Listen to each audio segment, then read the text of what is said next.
अखेर शाळेची घंटा वाजतेय।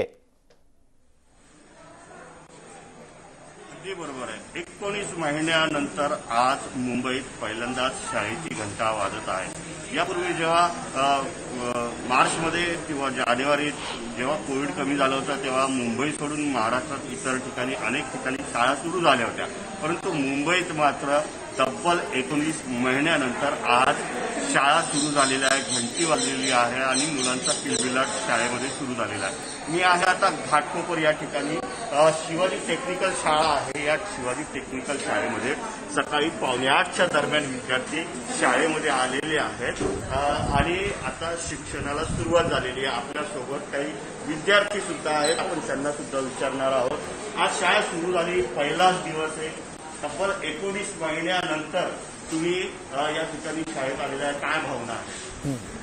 आज खूपच खुश आहे, कारण 1.5 वर्षानंतर शाळेत यायला भेटलं। मी आज खूप खूप खुश आहे। सगळ्या फ्रेंड्सला भेटली माझ्या। आणि कोविडची जी सिच्युएशन होती खूपच डेंजरस होती, खूपच अशी भीतीदायक होती। गव्हर्नमेंटने बनवलेले सगळे रूल्स रेग्युलेशन्स आम्ही फॉलो केले, घरातच होतो आणि खूप काळजी घेतली स्वतःची। खूप भीतीदायक होतं ते दिवस, खूप भीती वाटायची। बट आणि आता स्कूल चालू झाली, स्कूलमध्ये यायला भेटलं।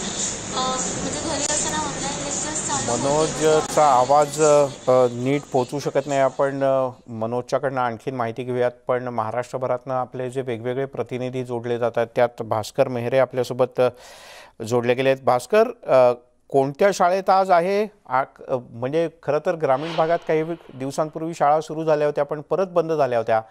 आज यवतमाळमधल्या शाळांमध्ये काय उत्साह आहे? मिलिंद, जवळपास गेल्या 1.5 वर्षानंतर संपूर्ण महाराष्ट्रामध्ये शाळा सुरू होत आहे, त्यामुळे जो मधला जो पिरियड होता 1.5 वर्षाचा, या संपूर्ण पिरियडमध्ये जे विद्यार्थी आहेत ते घरीच होते आणि घरूनच ऑनलाईन जे शिक्षण होतं त्यांचं सुरू होतं।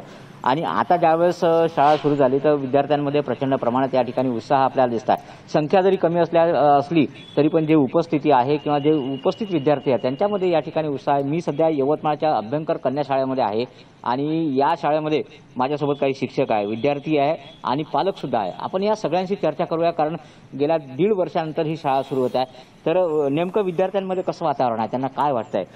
बेटा मला सांग, काय एकंदरीत सांगशील? तू गेल्या 1.5 वर्षापासून घरी होती, कशा पद्धतीने तुला काय वाटतं आज मला असं वाटतं सर की मला शाळा जर असती तर मी म्हणजे असं खूप शिक्षण मला छान मिळालं असतं। पण आता जे माझी साथी होती ती पूर्ण अशीच गेली आणि एकही पुस्तक उघडून बघितले नाही सर मी। आणि जे शिक्षक होते, माझे जे शिक्षक वर्ग शिक्षक आहे, आज शाळा सुरू झाली, कसं वाटतं तुला? कसा आनंद झाला? खूप आनंद झाला सर मला। सर, माझे शिक्षक, सर, माझी असे मैत्रिणी वगैरे दिसत आहे, मला शाळा दिसत आहे आणि आईवडील पण म्हणतात शाळेत जा शाळेत जा। पण इतकं छान वाटत आहे सर, खूप छान वाटत आहे। बेटा कोरोना आहे अशात मग तुझ्या आईवडिलांनी कशा पद्धतीने काळजी घ्यायला सांगितली? म्हणजे आईवडिलांनी म्हटलं का मास्क घाल, सॅनिटायझर घे म्हणून, आणि म्हणजे डिस्टन्स घेऊन बोल, डिस्टन्स घेऊन खेळायचा सण, म्हणजे बेंचवर एकटे बस, आणि खूप काही असं सांगितलं म्हणजे स्वतःच्या डिसिप्लिनबद्दल आणि सेफ्टीबद्दल। तर म्हणजे सेफ्टी घे स्वतःची आणि म्हणजे सगळ्यांपासून दूर राहून बोल म्हणून। मिलिंदजी, पुन्हा आपल्यासोबत शिक्षक आहे काही, त्यांना सुद्धा आपण विचारूया, कारण आता जवळपास 1.5 वर्षानंतर त्याही या ठिकाणी आलेल्या, कशा पद्धतीने एकंदरीत क्लास सुरू आहे? मॅडम कसा क्लास सुरू आहे एकंदरीत? क्लास व्यवस्थित सुरू आहे। सगळ्या मुली उत्साहाने आज पहिला दिवस असून सुद्धा शाळेत आलेल्या आहेत आणि बरोबर सगळे शासनाचे जे नियम आहेत त्या नियमांचं आम्ही पूर्णपणे काटेकोरपणे पालन करतो। मुलींनी मास्क असणे बिलकुल आवश्यक आहे, सोशल डिस्टन्सिंगचं पालन करतो आहे आम्ही, आणि सॅनिटायझेशन वगैरे पूर्ण रूम्स वगैरे सगळे सॅनिटाईज केलेले आहे। त्यामुळे मुलींमध्ये एक वेगळाच उत्साह आणि आनंद आम्हाला दिसतो आहे। तर आता अशी शाळा पुढे सुरू राहावी असं आम्हाला वाटतं आहे। शाळेचे उपमुख्याध्यापक माझ्यासोबत आहे अविनाश जोशी, आपण त्यांनाही विचारूया कशा पद्धतीने या ठिकाणी नियमाचं पालन केलं जातं। काय सांगा सर, कशा पालन? शासनाची जी नियमावली आहे सर त्याच्यापेक्षा आम्ही पुढे जाऊन अधिक काळजी घेण्याचा प्रयत्न करतो, कारण शहरातल्या 8, 9, 10, 11, 12च्या शाळा सुरू झाल्या आहे। आज जरी 8वा वर्ग असला, 8वीच्या मुली जरी काही नवीन प्रवेश घेतलेल्या मुली अशा आहेत ज्या आज पहिल्यांदा शाळेत आल्या, म्हणजे 7वीत त्यांनी नवीन प्रवेश घेतला होता, आज पहिल्यांदा शाळेत त्यांनी शाळासुद्धा पाहिली नव्हती। हे कोरोनाने आज दाखवून दिलं। मी त्यासाठी समोर आल्याबरोबर सॅनिटायझरची व्यवस्था केलेली आहे, आतमध्ये गेल्यावर हँडवॉश ठेवला आहे, पाण्याची व्यवस्था केली आणि प्रत्येक मुलगी प्रत्येक मुलीपासून दूर राहील याची पूर्ण काळजी घेतलेली आहे आणि एका एका बेंचवर एक एक विद्यार्थिनीला बसवला आहे. पहिल्या रांगेपासून तर आमचे शिक्षक सुद्धा दूर राहणार आहेत. त्यांना सर्व सूचना या आम्ही एकत्रीकरण करून त्यांना सर्व सूचना या ठिकाणी दिल्या. अतिशय उत्साहामध्ये आहे. आज जरी संख्या कमी असली तरी मला विश्वास आहे उद्यापासून मात्र ही संख्या अशीच वाढेल. ग्रामीण भागातल्या आमची शाळा आणि सर्वसामान्यांसाठी शाळा असल्यामुळे ग्रामीण भागातून येणाऱ्या मुली आज आमच्या शाळेत पोहोचू शकल्या नाही, पण आता जे पालकांचे जे फोन आले त्यावरून असं कळत आहे की मुली नक्की शाळेमध्ये पोहोचतील. शाळा सुरू झाल्या. आम्हाला खूप आनंद होत आहे. शिक्षकांमध्ये विद्यार्थ्यांमध्ये खूप आनंदाचं वातावरण आहे. मिलिंद, आपण बघितलं की शाळेने जे नियम आहे ते पूर्णपणे पाळण्याचा या ठिकाणी प्रयत्न केलेला आहे. विद्यार्थ्यांच्या संदर्भात त्यांनी कशा पद्धतीने काळजी घ्यायला पाहिजे, पालकांची भूमिका काय असायला पाहिजे? पालक सुद्धा आपल्यासोबत आहे, आपण त्यांनाही विचारूया नेमका कशा पद्धतीने त्यांच्या पाल्यांना त्यांनी या संपूर्ण कोरोनाच्या संदर्भात सूचना केलेल्या. सर, मला सांगा की काय सांगाल तुम्ही, कारण पालक आहात तुम्ही आणि शासनाची फक्त जबाबदारी नाही, पालकांची सुद्धा जबाबदारी आहे. अशात कशा पद्धतीने खबरदारी घ्यायला पाहिजे?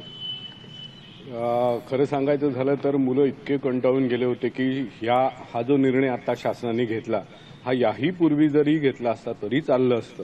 याचं कारण असं की विद्यार्थी घरी बसून पूर्ण असे म्हणजे त्यांच्या बुद्धीला असं जंग चढल्यासारखं झालं आणि इथे हा निर्णय पहिले जर घेतला असता तर त्याच्यामध्ये असंही करता आलं असतं की तुम्ही पालक म्हणून तुमची भूमिका महत्वाची आहे, कारण विद्यार्थी ज्या सगळ्या जे नियम आहेत ते शासनाने पाळणं गरजेचं नाही, पालकांची सुद्धा भूमिका महत्वाची आहे.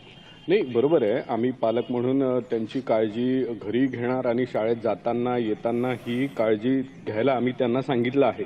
पण शहरी भागामध्ये जसं काही शाळांमध्ये मला अनुभव आहे की एके दिवशी मुलं आणि एके दिवशी मुली, जिथे मिक्स आहेत मुलं आणि मुली, अशा पद्धतीने जर त्यांनी निर्णय घेतला असता तर याही पूर्वी शाळा सुरू करता आल्या असत्या. आणि एकंदरीत मिलिंद, यवतमाळ जिल्ह्यामध्ये 778 शाळा आहे ज्या आजपासून सुरू झालेल्या आहे आणि 3,15,000च्या पेक्षा जास्त विद्यार्थी आहे. आणि या संपूर्ण जेव्हा शाळा सुरू झाली तर नियमांचं पालन होणं गरजेचं आहे, कारण कोरोनाचा जो फैलाव आहे तोही कुठेतरी थांबायला पाहिजे. या ठिकाणी हे सुद्धा लक्षात घेणं गरजेचं आहे. भास्कर, धन्यवाद या सगळ्या सविस्तर माहितीबद्दल. आता जाऊयात पुण्याला. चंद्रकांत फुंदे आपले प्रतिनिधी आपल्यासोबत पुण्यातून जोडले गेलेत. चंद्रकांत, बाकी राज्याप्रमाणे पुणे